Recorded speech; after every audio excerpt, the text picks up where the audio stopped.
आज 9 अगस्त है और इस 9 अगस्त का जो है आज हम इसका सीरीज करना चाह रहे हैं इतिहास की। आज 9 अगस्त के दिन कौन ऐसा घटना है इतिहास में जो बहुत ज़्यादा फेमस रहा है, प्रसिद्ध रहा है, ये देश का हो या फिर विदेश का हो, पूरा दुनिया का हो, तो उसी पे सीरीज बनाना चाह रहे हैं। और इसमें करंट को भी जोड़ेंगे और इतिहास को भी जोड़ेंगे, उसको जोड़ करके पूरा सीरीज होगा। जितना भी जो भी क्वेश्चन इंपॉर्टेंट क्वेश्चन होगा एग्जाम के दृष्टिकोण से, उसी को हम लोग बनाने का बताने का प्रयास करेंगे। ठीक है, तो आज कितना तारीख है आप लोग जानते हैं, आज हम लोग का 9 अगस्त 2023 है। ठीक है, तो 9 अगस्त के दिन 2-3 घटना बहुत ज़्यादा महत्वपूर्ण रहा है और कोई नई सीईओ का नियुक्ति भी हुआ है, तो उसी को लेकर के फिर अभी वर्ल्ड यूनिवर्सिटी गेम भी हो रखा है चाइना में, चेंगडू में। तो ये सारा चीज़ हुआ है जो फेमस है, जहाँ से क्वेश्चन हर एक एग्जाम में, ऐसा नहीं है कि कोई एक विशेष एग्जाम में, हर परीक्षा के दृष्टिकोण से जो एग्जाम क्वेश्चन महत्वपूर्ण होगा वही क्वेश्चन पे डिस्कस करेंगे। तो वीडियो को ज़्यादा लंबा नहीं करते हुए जो महत्वपूर्ण क्वेश्चन है उसी पे हम लोग ध्यान आकर्षण करेंगे और उसी के बारे में बात करेंगे। ठीक है, तो इतिहास के साथ और करंट को जोड़ करके पढ़ने का प्रयास करते हैं हम लोग। तो चलिए प्रारंभ करते हैं। देख लीजिए, ये हमारा सीरीज का नाम होगा, आज का इतिहास भी रहेगा और साथ में आपका करंट अफेयर भी रहेगा। ठीक है, और बहुत ही ज्यादा महत्वपूर्ण चीज को हम यहाँ पे रखने का प्रयास किए हैं। ठीक है, तो चलिए शुरू करते हैं हम लोग। पहला क्वेश्चन क्या है आपका? पहला क्वेश्चन है कि FISU वर्ल्ड यूनिवर्सिटी गेम 2023 पदक तालिका में भारत का कौन सा स्थान प्राप्त हुआ है? तो सबसे पहले ये जानिए कि ये FISU वर्ल्ड यूनिवर्सिटी गेम कल ही समाप्त हुआ है। ठीक है, ये कब? कल ही समाप्त हुआ, यानी कल कितना तारीख था? 8 अगस्त को ही समाप्त हुआ। ये 8 अगस्त को समाप्त हुआ है। और ये देखिए, इसके बारे में आप ये जान लीजिए कि इसका शुरुआत जो है आपका 1959 में होता है। ठीक है, 1959 में हुआ है। और इस बार जो है आपका ये जो यूनिवर्सिटी गेम हुआ है, कहाँ पे हुआ है? चीन में हुआ है। कहाँ पे? चीन के चेंगडू में हुआ है। कहाँ पे हुआ है? चेंगडू में, चीन के चेंगडू में हुआ है। और कैवा हुआ है? 31वां संस्करण था, ये याद रखिएगा। कैवा संस्करण? 31वां संस्करण था, चीन के चेंगडू में हुआ है। प्रारंभ 1959 में हुआ था और ये प्रत्येक 2 वर्ष में होता है। कितना वर्ष में? 2 वर्ष में, ये याद रखिएगा, प्रत्येक 2 वर्ष में होता है वर्ल्ड यूनिवर्सिटी गेम। ठीक है, और ये 31वां संस्करण था, चेंगडू में हुआ है, चाइना में चेंगडू पड़ता है। 1959 में ये प्रारंभ हुआ है और भारत को जो है इस बार जो स्थान मिला है 7वां मिला है, ये याद रखना। इससे पहले जो है देखिए, ये कोविड-19 की वजह से ये प्रत्येक 2 वर्ष में होता है, तो अभी 23 है तो 21 में होना चाहिए, तो 21 में नहीं हुआ। ये क्या हुआ? 21 में नहीं हुआ। वो क्यों नहीं हुआ? कोविड चल रहा था, आप लोग को पता है कि कोविड चल रहा था, कोविड-19 की वजह से नहीं हो पाया था। तो ये कब हुआ था? आपका 19 में हुआ था। कब? 2019 में हुआ था। कहाँ पे? इटली में हुआ था, ये भी याद रखिएगा। कहाँ पे? इटली में हुआ था। ठीक है, तो इटली में जो भारत का 4 गो पदक जीता था, मात्र कितना जीता था? 4 जीता था। मगर इस बार जो है भारत का बहुत सम्मानजनक पदक मिला है। और कितना पदक मिला है तो जान लीजिए, भारत को टोटल जो है पदक मिला है आपका, देखिए बता देते हैं, भारत को टोटल पदक मिला है, जगह नहीं है इधर, कहाँ पे बताएं। ठीक है, भारत को टोटल मिला है 26 पदक। ठीक है, कितना मिला है? 26 पदक मिला है, जिसमें से 11 स्वर्ण है। कितना है देखिए यहाँ पे लिख देते हैं। ठीक है, 11 क्या है? 11 स्वर्ण है, 11 स्वर्ण है। ठीक है, आपका उसके बाद 10 रजत है, 10 रजत नहीं, 10 कांस्य है। ठीक है, रजत गलत बात बोलिए। ठीक है, 10 का क्या है? 10 कांस्य है और 5 रजत है। ठीक है, ये बात आप जान लीजिए। इस बार भारत का बहुत अच्छा पोजीशन रहा है, इसी वजह से यहाँ से क्वेश्चन बनने का चांसेस है। और इस बार जो है एशियन गेम भी होने वाला है। कहाँ पे? आपका चाइना में। ठीक है, हांगजू में होने वाला है, तो इसी वजह से इसको थोड़ा सा देख लीजिएगा, बहुत इंपॉर्टेंट है। तो FISU वर्ल्ड यूनिवर्सिटी गेम 2023 पदक तालिका में भारत का स्थान कैवा कहिएगा तो 7वां। पहला स्थान किसको आया है? चाइना को। दूसरा स्थान किसको आया है? जापान को। और तीसरा स्थान कोरिया को। ठीक है, और भारत का स्थान 7वां आया है। कितना बात याद रहेगा? आप कहेगा कि वर्ल्ड यूनिवर्सिटी गेम कब से चल रहा है? तो 1959। देखिए, हम लोग जो है वर्ल्ड यूनिवर्सिटी गेम में 1959 से जो प्रारंभ हुआ है, हम लोग संस्थापक मतलब इसका सदस्य हैं, ऐसा नहीं है कि बाद में जुड़े। 1959 से ही हम लोग जुड़े हुए हैं इस गेम से। ठीक है, तो यहाँ पे कहाँ पे हुआ? चीन के चेंगडू में हुआ है। पदक तालिका में हम लोग 7वां है। टोटल 26 पदक लिए हैं, 11 स्वर्ण लिए हैं, 10 कांस्य लिए हैं और 5 रजत लिए हैं। ठीक है, नंबर 1 में कौन है? चाइना है, दूसरा में जापान हो जाएगा। और ये जो है कैवा संस्करण है, 31वां संस्करण है। कितना साल में होता है? तब प्रत्येक 2 वर्ष में होता है। 2021 में नहीं हो पाया था कोविड-19 की वजह से। इससे पहले कहाँ हुआ था? इटली में हुआ था। ठीक है, और इस बार जो है एशियन गेम जो होने वाला है 19वां संस्करण होगा। कहाँ पे? हांगजू में होने वाला है। उससे पहले एशियन गेम का कहाँ हुआ था? इंडोनेशिया में हुआ था, 18वां। ठीक है, सबसे पहले एशियन गेम कहाँ हुआ था? भारत में हुआ था 1951 में। दूसरी बार कहाँ हुआ है? तो भारत में अब तक 2 बार हुआ है एशियन गेम। ठीक है, एक 1951 में हुआ था और दूसरा 1982 में हुआ था। और साई का भी स्थापना 1984 में होता है। ठीक है, Sai sport authority of India होता है। तो इतना बात जान गए। ठीक है, अब चलिए, तो मेरा माटी मेरा देश अभियान का शुभारंभ कब से प्रारंभ करके कब तक समाप्त किया जाएगा? तो आप लोग देखिए, मेरा माटी मेरा देश, अभी हम लोग का देश का जो है अभी 15 अगस्त आने वाला है। हम लोग 75वां स्वतंत्रता दिवस अभी समाप्त करने वाले, मनाने वाले हैं। तो पता है आप लोग को हम लोग का अमृत महोत्सव कब से प्रारंभ किए थे? तो आप लोग जानते हैं कि 12 मार्च से जो है हम लोग 12 मार्च 2021 से जो है अमृत महोत्सव प्रारंभ किए थे। कहां से किए थे? तो ये साबरमती से किए थे। ये भी आप लोग जानते हैं, जब से दांडी मार्च शुरू हुआ था तो वहां से लेकर के अब अभी जो है अब ये अमृत महोत्सव का क्या है, समापन होगा। ये प्रारंभ हुआ था 12 मार्च 2021 को, ये 75वां स्वतंत्रता दिवस के उपलक्ष्य में प्रारंभ किए थे। ठीक है, तो वहां से लेके आप प्रारंभ जो अंत करेंगे, तो अंत जिस अभियान को मतलब प्रारंभ करके अंत करेंगे तो उसी का नाम रखा क्या गया है, मेरा माटी मेरी माटी मेरा देश अभियान रखा गया है। और ये जो है आपका कब से चलेगा? ये आपका चलेगा 9 अगस्त से शुरू हुआ है, क्योंकि आज 9 अगस्त है, जानते हैं। तो 9 अगस्त से लेकर कब तक चलेगा? 30 अगस्त तक चलेगा। ये आपको याद रखना है। अब देखिए इस अभियान में क्या होगा, इस अभियान के बारे में आपको तब बताता है। ये हमारे प्रधानमंत्री मोदी जी जो है इसका शुभारंभ, इसका क्या है ना, मेरे मतलब देश के लिए जो भी सेना है, ठीक है, जो भी नौजवान, जो भी क्या बोलते हैं सेना में लोग हैं जो अपना बलिदान दे दिए देश के लिए, तो उसी का जो है श्रद्धांजलि देने के लिए ये उत्सव मनाना प्रारंभ किए हैं। ठीक है, तो इसमें क्या करना है ना, ये प्रत्येक गांव में होगा। ठीक है, प्रत्येक डिस्ट्रिक्ट में होगा, प्रत्येक जिला में होगा। ये क्या करेगा कि प्रत्येक गांव से मिट्टी जाएगा कहां पे? पंचायत में, और पंचायत से उठा करके कहां जाएगा? पंचायत में, वहां पे पौधा लगाया जाएगा। प्रत्येक गांव का मिट्टी को लेकर के उसमें कहां पे जाएगा? पंचायत भवन में जाएगा, फिर पंचायत भवन से ब्लॉक स्तर में जाएगा, फिर वहां से उठा के कहां जाएगा? दिल्ली में जाएगा। ठीक है, और दिल्ली में जो है वहां पे जो है बहुत बड़ा अमृत उद्यान बनाने वाला है, मतलब एक बहुत बड़ा अमृत वहां पे पौधा लगाया जाएगा। ठीक है, दिल्ली में। और ये कार्यक्रम कब तक चलेगा आपका? 30 अगस्त तक चलेगा। देख लीजिए, ये मेरा माटी मेरा देश अभियान है। ये सेनाओं को जो है श्रद्धांजलि देने के लिए ये काम शुरू किया गया है। तो ये याद रखिएगा, मेरा माटी मेरा देश अभियान बहुत ज्यादा प्रचलन में है। ठीक है, तो इसको आपको जान लेना है। और ये क्या कहिएगा कि जो अभी अमृत महोत्सव का जो समापन हो रहा है उसी के उपलक्ष्य में जो है ये प्रारंभ किया गया है। तो अमृत महोत्सव कब से शुरू किए थे? 12 मार्च 2021 से शुरू किए थे। ठीक है, और ये अभी 75वां, जैसे स्वतंत्र दिवस हम लोग का 75वां जो खत्म होने वाला है, अभी आने वाला है, तो उसी के इसमें ये आपका चलाया जा रहा है मेरा माटी मेरा देश अभियान। कै तारीख से करिएगा? तो 9 अगस्त से प्रारंभ होकर के 30 अगस्त तक चलेगा। ठीक है, और आपको तो पहले ही बता दिए हैं कि सब जगह मतलब हर एक लेवल पे एक वो होगा, एक कमेटी बनेगा, और वहां से मिट्टी को लेकर के पंचायत लेवल पे जाएगा, फिर वहां पे क्या करेगा? पौधारोपण करेगा। अभी हम लोग जानते हैं ना कि अमृत सरोवर चलाया है कि प्रत्येक जिला में 75 गो अमृत तालाब होगा। ठीक है, तो इसी के जो है ना वसुधा वन बनाएगा। ठीक है, अलग अलग, तो यहाँ पे लोग आकर के क्या करेंगे? केंद्र बनाएंगे, और यहाँ पे मिट्टी लेकर के अमृत सरोवर मतलब 75 गो आपको क्या वृक्ष रोपण करेंगे यहाँ पे अमृत सरोवर, सारे अमृत सरोवर के चारों बगल में। ये ऐसा अभियान है। ठीक है, तो आपका पर्यावरण के लिहाज से भी बढ़िया है ना।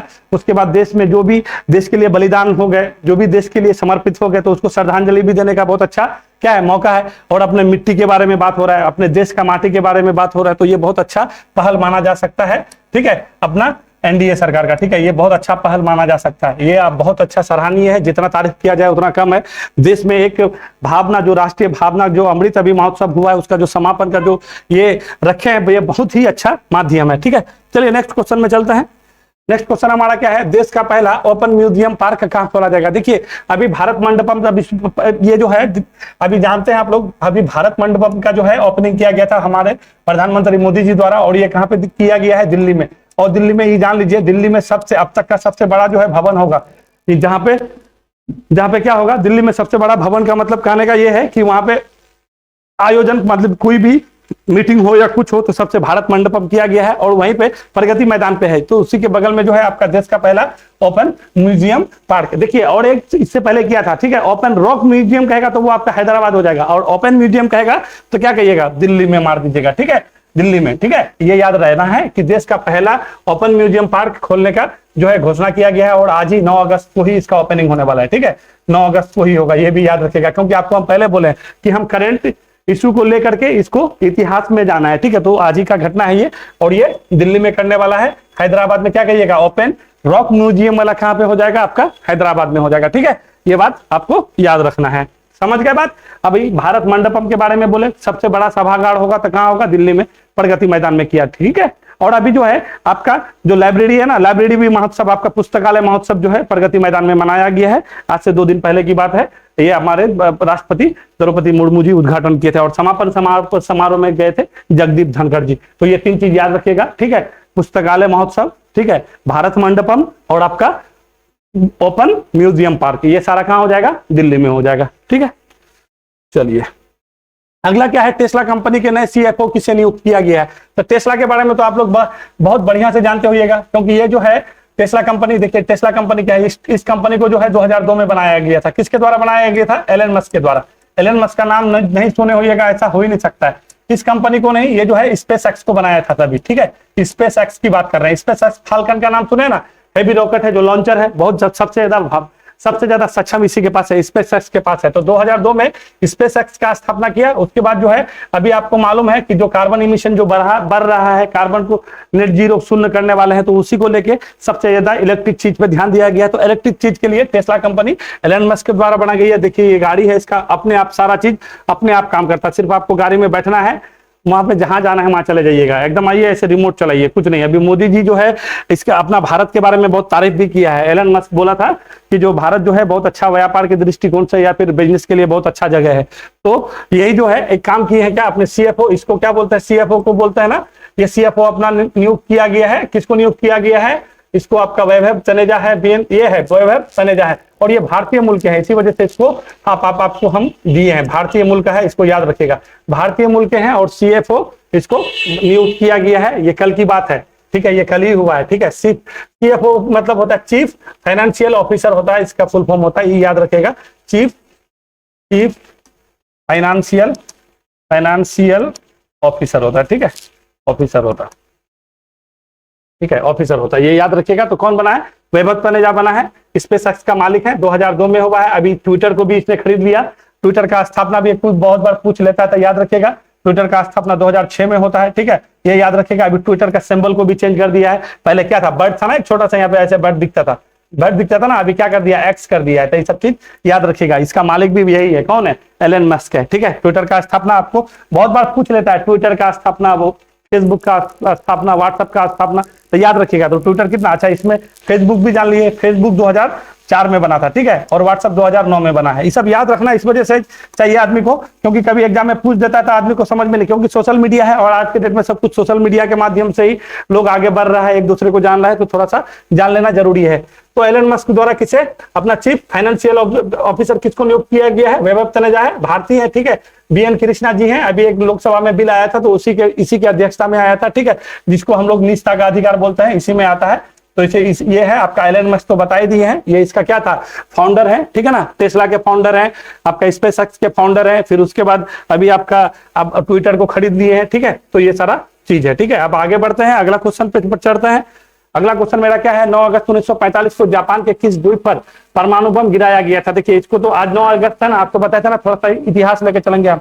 तो 9 अगस्त 1945 का घटना है, ठीक है। जापान के, तो जानते हैं आप लोग कि जापान में जो है 2 बार बम गिराया गया, एगो 6 अगस्त में गिराया गया, ठीक है, और एगो 9 अगस्त में गिराया गया। तो यहाँ पे गिराया गया था, हिरोशिमा में गिराया गया था, और यहाँ पे कहाँ पे, नागासाकी में गिराया गया था। और ये जो है दोनों, बहुत दुर्भाग्य बात है कि अमेरिका जो है अपना परमाणु बम का अगर परीक्षण करने का जगह खोजा, और सेकेंड वर्ल्ड वॉर चल रहा था, और इसी में जो है जापान में गिरा करके अपना शक्ति प्रदर्शन किया, और दुनिया को बताने का उसको मौका भी मिला कि हम सुपर पावर हैं, ठीक है। तो ये बहुत वहां पे गलत हुआ, जो भी हुआ नहीं होना चाहिए, और आज भी उसका परिणाम देखने को मिलता है। तो क्वेश्चन आपका क्या है, 9 अगस्त 1945 को जापान के किस द्वीप पर परमाणु बम गिराया गया था? तो पहले आपको ये जानना है, देखिए ये सारा जापान है, ठीक है। ये वाला जो द्वीप देख रहे हैं आप, ये होक्काइडो द्वीप है। ये कौन द्वीप है? होक्काइडो है, ये याद रखिएगा। देखिए ये सब नहीं जानिएगा तो आदमी अक्सर, इसी वजह से हम फोटो, ये होक्काइडो द्वीप है, ये ऐसे करके देख रहे हैं ना, ये होन्शु द्वीप है। ये क्या है? होन्शु द्वीप है, ये होन्शु है। ये क्या है? होन्शु है, ये होन्शु द्वीप है। और यहाँ पे जो देख रहे हैं ये ऐसे करके, ये क्या है?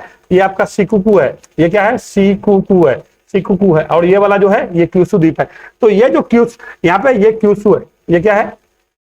ये क्यूशु द्वीप है, ये क्यूशु द्वीप है, क्यूशु द्वीप। तो 9 अगस्त में जो गिरा था, ठीक है, जिसको हम लोग क्या फैटमैन बोलते हैं, ये क्या है? फैटमैन है। देखिए दो जो बम गिरा था ना, एक बम क्या था?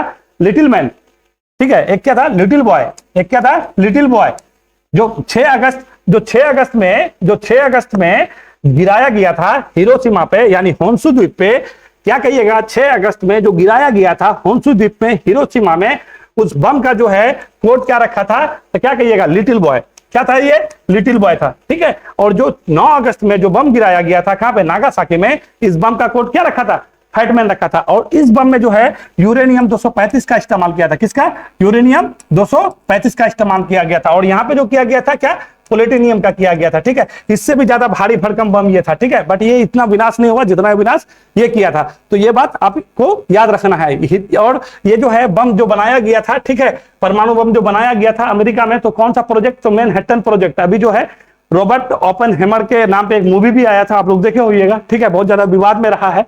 इंडिया में भी उसमें विवाद हुआ है कि वो क्योंकि गीता के मानने वाले थे रॉबर्ट ओपेनहेमर, जब ये बम का विकास किया था उसकी अध्यक्षता में बना था मैनहट्टन प्रोजेक्ट में, तो उसने इसके बारे में बोला था कि ये जो है हम बहुत विनाशकारी बम बना दिए, हमको ऐसा नहीं बनाना चाहिए था, ठीक है। तो उसमें मूवी भी आया, अभी विवाद में भी थोड़ा मोड़ा रहा है, तो इसको जान जाइएगा। हाँ, तो दो बम हो गया ना, एक परमाणु बम, तो परमाणु बम का आविष्कार किसने किया, रॉबर्ट ओपेनहेमर ने, और एक क्या होता है हाइड्रोजन बम। हाइड्रोजन बम का क्या कौन किया है, एडवर्ड टेलर ने किया है, ठीक है। ये दोनों आदमी का नाम याद रखिएगा, ठीक है, एडवर्ड टेलर किया था। और परमाणु बम का क्या कौन बोले, परमाणु बम का आपका हो गया रॉबर्ट ओपेनहेमर ने किया था, ठीक है, रॉबर्ट ओपेनहेमर ने किया था। और ये परमाणु बम बहुत विनाशकारी, इसमें दूसरा वाला परमाणु बम में प्लूटोनियम यूज किया गया था, पहला में यूरेनियम 235 किया गया था, पहला होन्शु द्वीप में गिराया गया था, और दूसरा किस में गिराया गया था, क्यूशु द्वीप में गिरा गया था। और जापान का सबसे बड़ा द्वीप कहेगा तो कौन सा द्वीप कहिएगा, होन्शु द्वीप है। सबसे छोटा द्वीप कहेगा तो क्या कहिएगा, शिकोकू द्वीप है, ये यहाँ पे शिकोकू है, छोटा सा द्वीप है। और सबसे उत्तरी द्वीप कहेगा तो क्या कहिएगा, होक्काइडो द्वीप कहिएगा, ऊपर में इधर देखिएगा ऐसे रसिया करके इधर में मिलता है, ठीक है, ये जापान सागर है, इधर जब होइएगा तो इधर कोरिया है, ठीक है। अब यहाँ पे आप जान रहे हैं ये पैसिफिक यानी प्रशांत महासागर है, ठीक है। ये अब इधर फिलीपींस में आ जाएगा, इधर फिलीपींस है। तो ये आपको थोड़ा सा इसका फिगर जब वर्ल्ड ज्योग्राफी बताएंगे तो हम ये पूरा बढ़िया से आपको बता देंगे, मगर अभी मोटा मोटी आप जान जाइए कि परमाणु बम का सबसे पहले परीक्षण अमेरिका किस पे किया, परीक्षण तो नहीं किया, अपना शक्ति दिखाना चाह रहा था, और यही मौका था, वर्ल्ड वार का समय था, क्योंकि आप लोग ये जानते हैं कि यहाँ पे जो है उसका एक जगह था, ठीक है, सेकेंड वर्ल्ड वार में ये वाला जापान जो है पर्ल हार्बर नाम के उस जगह में था, प्रशांत महासागर में पड़ता है, वहीं पे जो है अटैक कर दिया था, और इसी का बदला लेने के लिए जर्मनी को तो हारा चुका था सेकेंड वर्ल्ड वार में, ठीक है। उसका वैसे बुरा हाल था, हिटलर अपना क्या कर दिए, आत्मसमर्पण कर लिया और सुसाइड भी कर गए। और जापान को जो है, जापान अब एकदम बढ़ता जा रहा था, आपको पता है, इधर से अंडमान निकोबार तक आ गया था जापान, मलेशिया तक, अपना म्यांमार तक घुस गया था, चीन में कब्जा कर लिया था थोड़ा मोड़ा।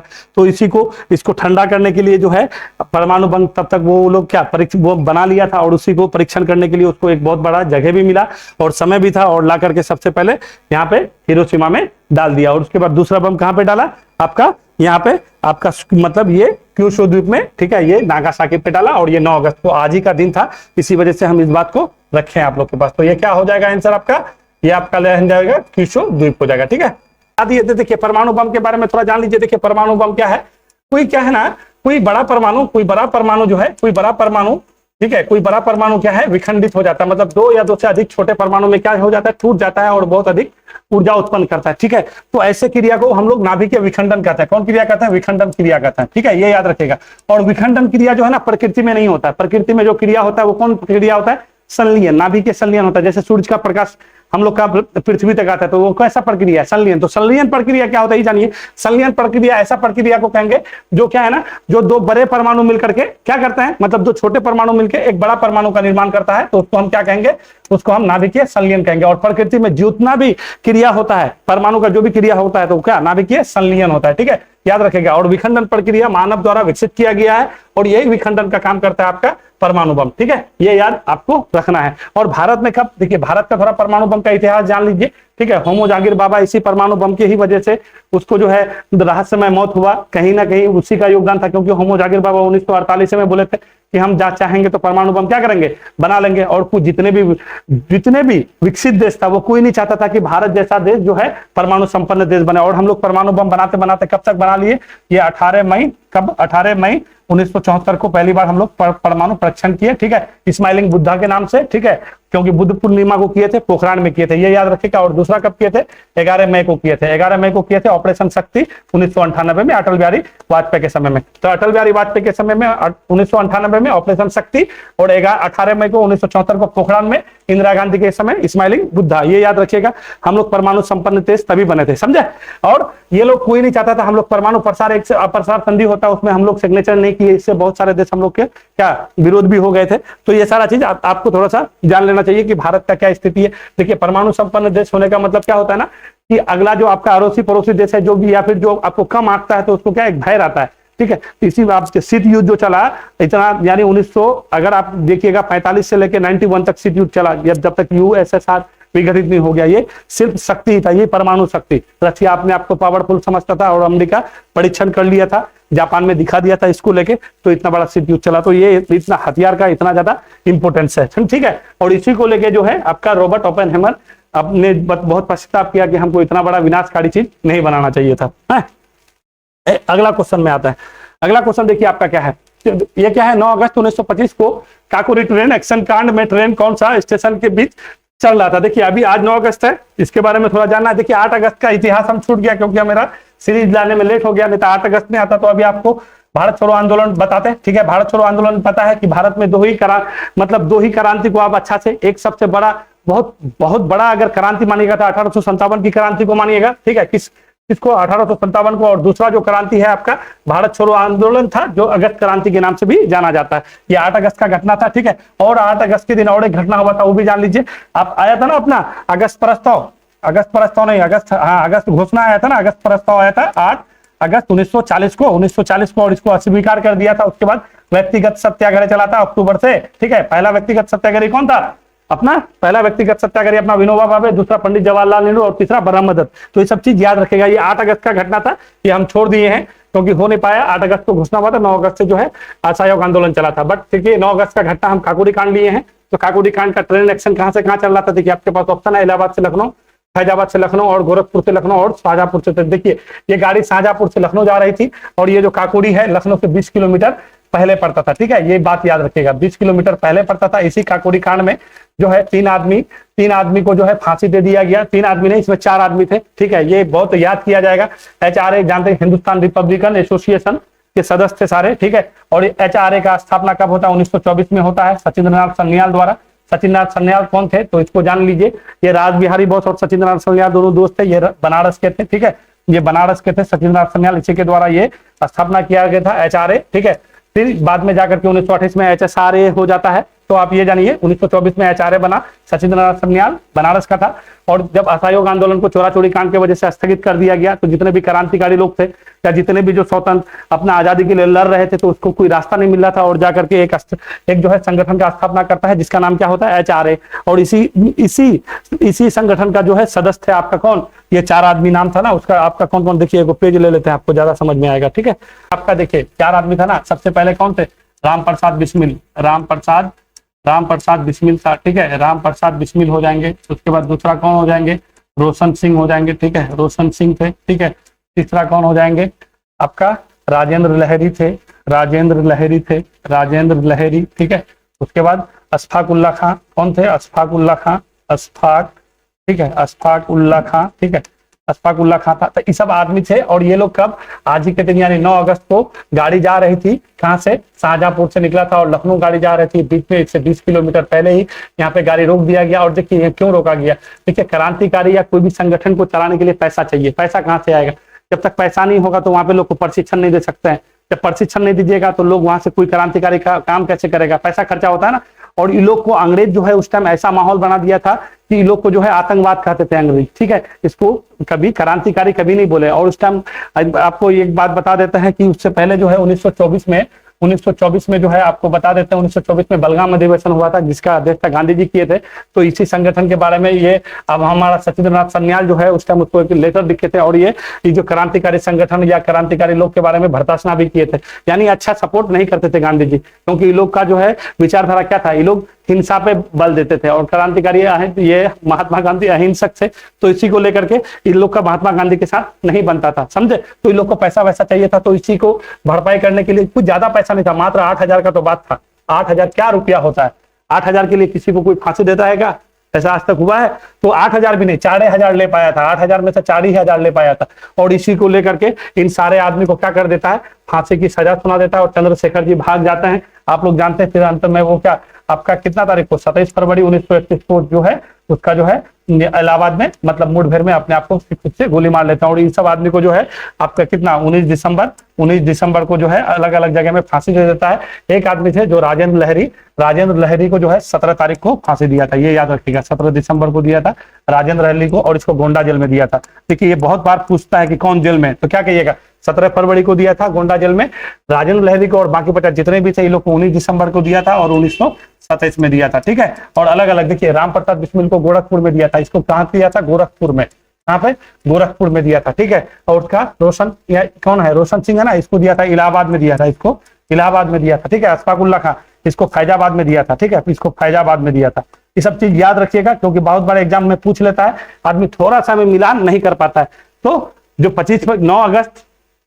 9 अगस्त 1925 का जो घटना हुआ था, काकोरी एक्शन कांड, ठीक है। तो इस एक्शन कांड में कितने लोग थे, देखिए और भी लोग थे, और आदमी को क्या कर दिया, काला पानी का सजा। हाँ, एक बात बोलिएगा कि जो संगठन बनाया, संगठन किसने बनाया भाई, सचिंद्रनाथ सन्याल ने 1924 में, तो वो कहाँ चले गए। तो उससे पहले जो है ना, इस क्रांतिकारी का जो संगठन का जो पर्चा उर्चा छपा था, तो ये लोग बांट रहे थे, ठीक है। तो उससे पहले जो है इस बंदे को क्या कर दिया था, जेल में डाल दिया गया था, सचिंद्रनाथ सन्याल को। और अंततः जो है 1942 में इसका मृत्यु हो जाता है, ठीक है। और आजीवन कारावास।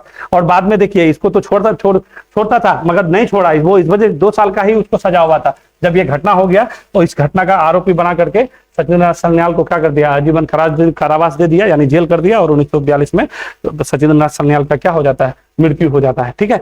तो ये सारा बात है काकोरी कांड का। देखिए, काकोरी कांड बहुत बड़ा चीज है, हम उसको इतना कम समय में नहीं बता सकते हैं। कोई इंसान अपना जान दे दिया देश के लिए, अपना वतन के लिए अपना खून बहा दिया, हम लोग तो कुछ नहीं करते हैं। हम लोग बस कुछ उसके बारे में अच्छा से बात भी नहीं कर पाते हैं कि कैसे सम्मान देना चाहिए, ऐसे क्रांतिकारी के साथ क्या भाव रखना चाहिए। आज के डेट में किसी के पास देशभक्ति वाला वो फीलिंग नहीं, सिर्फ बोलने से देशभक्ति नहीं होता है, देशभक्ति दिखाना पड़ता है देश के लिए, ठीक है। तो ये हमारे क्रांतिकारी लोग थे, इसके बारे में हम आपको बताने का प्रयास किए। तो याद रखिएगा, राम प्रसाद बिस्मिल को कहाँ पे, गोरखपुर में दिए थे। राजेंद्र लहरी को 17 तारीख को दे दिए थे, क्योंकि ये बहुत उग्र स्वभाव के थे।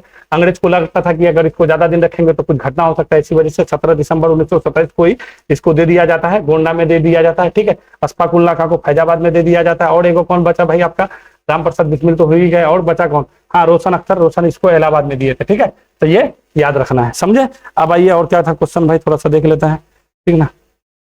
हाँ, तो अभी ये सारा आपका सेशन हो गया है, ठीक है। आज के लिए इतना ही, कल से क्वेश्चन बढ़ाएंगे, 10 क्वेश्चन रखेंगे या 12 क्वेश्चन रखेंगे, जो इंपॉर्टेंट क्वेश्चन होगा। क्योंकि अभी करंट का क्वेश्चन बहुत सारा हम नहीं जोड़े हैं, सिर्फ आज 2 ही 3 क्वेश्चन हम करंट का जोड़ रहे हैं, उसमें हम ऐड करेंगे, ठीक है। तो वीडियो देख करके अगर कुछ सुझाव हो तो जरूर दीजिए, और ये सेशन को देखने का जरूर प्रयास कीजिएगा, क्योंकि जो भी चीज बताएंगे बहुत इंपॉर्टेंट चीज बताने वाले हैं। देखिएगा, एग्जाम होगा तो बहुत सारा चीज यहाँ से आना ही आना है। देखिए, हम क्वेश्चन लेके सारा चीज नहीं बना रहे हैं, बट हम जो बोल रहे हैं सारा आपका एग्जाम में पूछा हुआ ही क्वेश्चन। अगर आप लोग एग्जाम देते होइएगा या सेट लगाए होइएगा प्रीवियस, तो आपको इस चीज का आइडिया जरूर मिलता होगा या मिला होगा कि नहीं सर जो बता रहे हैं एकदम सही बता रहे हैं। तो वीडियो देखने के लिए शुक्रिया, अगले वीडियो में मिलते हैं। हाँ, और वीडियो को अगर पसंद आता है, ठीक है, तो उसमें कुछ कमेंट जरूर किया कीजिए, ठीक है।